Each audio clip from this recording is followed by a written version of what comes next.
Yes Vineesh, ഈ ലേക്ക് shore ആശുപത്രി അതാണ് ഇപ്പോൾ ഈ വാർത്തകൾ അങ്ങനെ സജീവമായി. ലേക്ക് ഷോർ മാത്രമല്ല, കൊച്ചിയിലെ മറ്റ് പ്രധാനപ്പെട്ട മെഡിക്കൽ മിഷൻ ഉൾപ്പെടെ ആശുപത്രിക്കെതിരെയും ഗുരുതര ആരോപണം ഷാജി ഉന്നയിക്കുന്നുണ്ട്.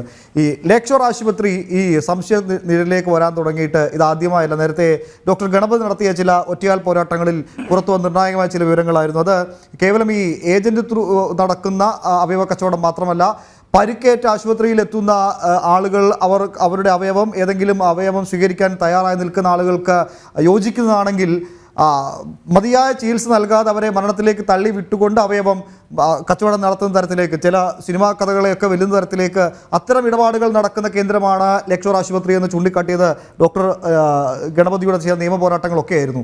അപ്പോൾ ലേക്ക് ഷോർ ആശുപത്രി ഇത്തരം ഇടപാടുകൾ നടക്കുന്നു എന്ന ആരോപണം ഇതാദ്യമായി അല്ല ഉയരുന്നത്. ഇപ്പോൾ നിരവധി അവയവം നൽകിയ ആളുകൾ, ഈ മാഫിയയുടെ കുരുക്കിൽപ്പെട്ട ആളുകൾ ഇപ്പോൾ ഏറ്റവും അവസാനമായി ഏജന്റ് ഷാജിയും വെളിപ്പെടുത്തുന്നു ലേക്ക് ഷോർ ആശുപത്രി കേന്ദ്രീകരിച്ചാണ് ഈ സകലമാന ഇടപാടുകൾ നടക്കുന്നതിന് പ്രധാന കേന്ദ്രമായി ലേക്ക് ഷോർ മാറുന്നു. എന്നാൽ പോലും ലേക്ക് ഷോറിനെതിരെ ഒരു ചെറുവിരൽ അനക്കാൻ ഇതുവരെ അധികൃതർ കഴിഞ്ഞിട്ടില്ല. മനസ്സിലാക്കാൻ സാധിക്കുന്ന, നേരത്തെ ഞാൻ സൂചിപ്പിച്ച പോലെ തന്നെ ഒരു യുവാവിന്റെ മരണവുമായി ബന്ധപ്പെട്ട് ഉയർന്ന ആക്ഷേപങ്ങളിൽ മാത്രമാണ് ഒരു കേസ് നിലനിൽക്കുന്നത്. മറ്റൊരു കേസും ഇതുവരെ ഉണ്ടായിട്ടില്ല. നിയമ നടപടികൾക്ക് ലേക്ക് ഷോറിന്റെ ഗേറ്റ് കടക്കാൻ ഭയമാണ്.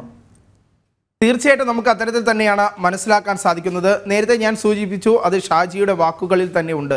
പ്രത്യേകിച്ച് താൻ അല്ലെങ്കിൽ മറ്റു പല ഏജന്റുമാരും ഈ അവയവം നൽകിയ ആളുകൾ അല്ലെങ്കിൽ അത് ദാതാവായി എത്തിയ ആളുകളെ സംബന്ധിച്ചിടത്തോളം, ദാതാവായി മാത്രമല്ല ഒപ്പം ഇത് സ്വീകരിച്ച അവയവം സ്വീകരിച്ച വ്യക്തിത്വങ്ങളെ സംബന്ധിച്ചുള്ള വിവരങ്ങൾ ലഭിക്കുമ്പോഴാണ് ഇതിൻ്റെ ഒരു വലിയ രീതിയിലുള്ള അവയവ കച്ചവടത്തിൻ്റെ കേന്ദ്രങ്ങളെക്കുറിച്ചും അതിൻ്റെ സൂചനകളിലേക്കൊക്കെ നമുക്ക് എത്താൻ കഴിയുക.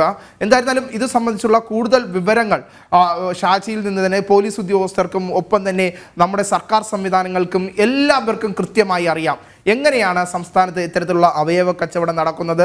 ഇപ്പോൾ പണമില്ലാത്തവനും പണമുള്ളവനും തമ്മിലുള്ള, പണമുള്ളവന് പണമില്ലാത്തവൻ്റെ അവയവം പോലും സ്വീകരിച്ചുകൊണ്ട് അവൻ്റെ ജീവിതം മുന്നോട്ട് കൊണ്ടുപോകാൻ സാധിക്കുമെന്ന ഘട്ടത്തിലേക്ക്, മനുഷ്യത്വം തീരെ ലേശം പോലും സമൂഹത്തിൽ ഇല്ലാത്ത തരത്തിലേക്ക് ഈ സമൂഹം മാറുന്നു, കേരളം മാറുന്നു എന്ന് തന്നെയാണ് ഈ അവയവ കച്ചവടത്തിലൂടെ നമുക്ക് മനസ്സിലാക്കാൻ സാധിക്കുന്നത്. പ്രത്യേകിച്ച് ലേക്ക് ഷോർ ഈ ആശുപത്രി കേന്ദ്രീകരിച്ച് ഈ ആശുപത്രിയിൽ നിരവധി ആരോപണങ്ങൾ നേരത്തെ തന്നെ ഉയരുന്നുണ്ട്. ഷാജി തന്നെ വ്യക്തമാക്കുന്നത് ഇത്തരത്തിലാണ്. കൂടുതലും എറണാകുളത്തെ മറ്റു എല്ലാ ആശുപത്രികളിലും ഇത്തരത്തിലുള്ള അവയവ കച്ചവടങ്ങൾക്കായുള്ള ഏജന്റുമാരുണ്ട്. അവിടെയൊക്കെ ഇത്തരത്തിലുള്ള അവയവ കച്ചവടങ്ങൾ നടക്കുന്നുണ്ട്.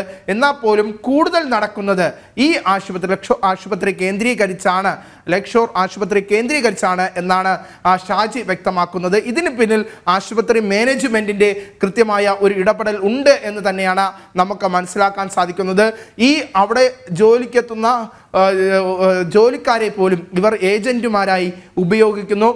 ഒരു ഘട്ടം കഴിയുമ്പോൾ ഈ ജോലിക്കാരെ അവർ അവിടെ നിന്ന് മാറ്റുന്നു. പ്രത്യേകിച്ച് ഈ ആശുപത്രിയുടെ കൂടുതൽ വിവരങ്ങൾ ഈ ജോലിക്കാരിലേക്ക് എത്തുമ്പോൾ ആ ജോലിക്കാരെ പോലും അവിടെ നിന്ന് മാറ്റി നിർത്തുന്ന സാഹചര്യമാണ് ഇപ്പോൾ കൊച്ചിയിൽ നടക്കുന്നത്, ഈ ആശുപത്രി കേന്ദ്രീകരിച്ച് നടക്കുന്നത് എന്നതാണ് എടുത്തു പറയേണ്ട കാര്യം. ഉമേഷ്.